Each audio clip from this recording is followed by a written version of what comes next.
Greetings, church family. Once again, it's my pleasure and delight to come before you just to keep you abreast of what is happening here at the church.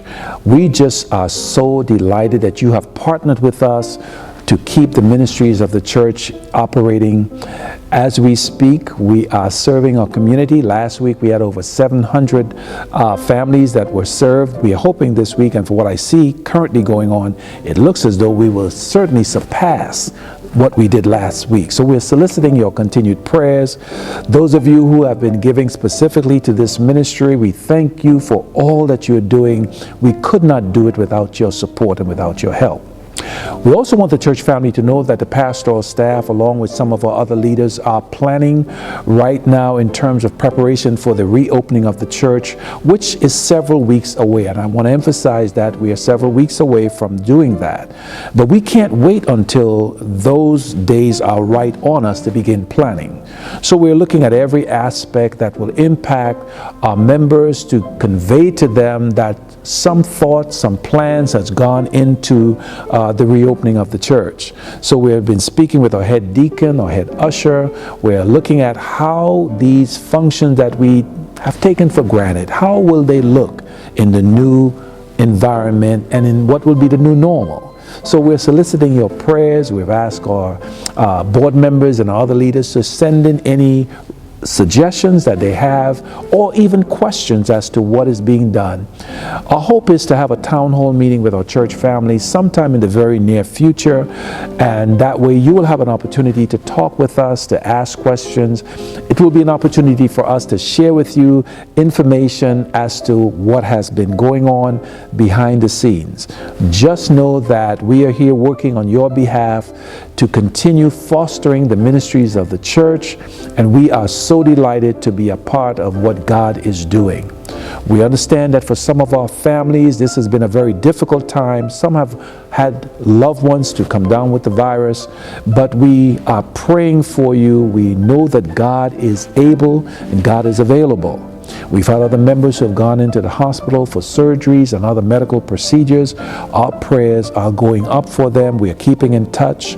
We have some families who have suffered the loss of loved ones.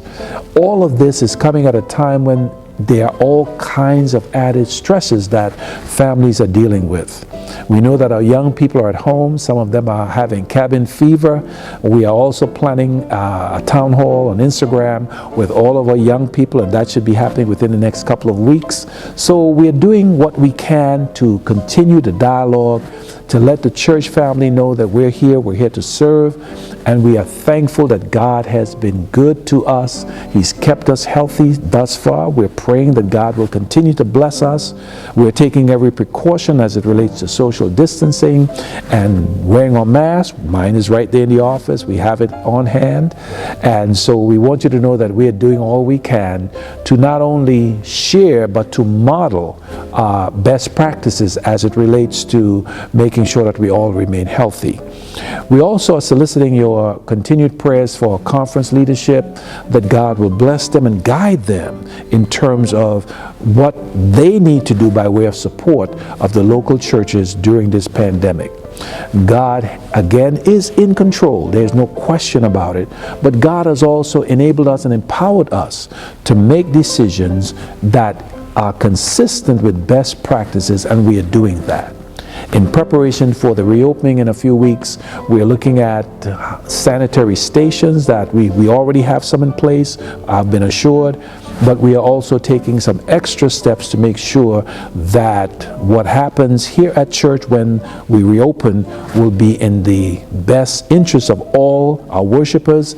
We are planning from every angle, from security to our deacons, how the offering is lifted, many things that need to be considered. We are at work even now. So we're asking you to continue to pray for us, that God will bless our efforts. We want to thank our media team, or those Fred and his team with the public relations and keeping us involved in what is happening at the church. The communication department have done a wonderful job. They've given us some good counsel and advice. We've implemented some of the things that have been shared with us to make sure that at the leadership level, we are functioning and we're doing what the very best that we can in this time.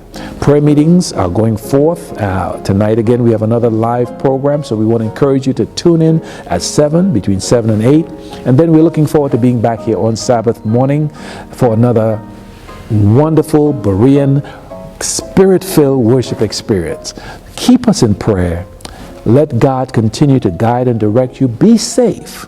Adhere, not only here, but adhere to all of the requirements that our civic and governmental officials are asking us to pay attention to. Let's not be presumptuous in any wise. Let's use best practices to help us during this difficult time. May God bless you. May God keep you during this time until we meet again. Keep us in prayer. God bless.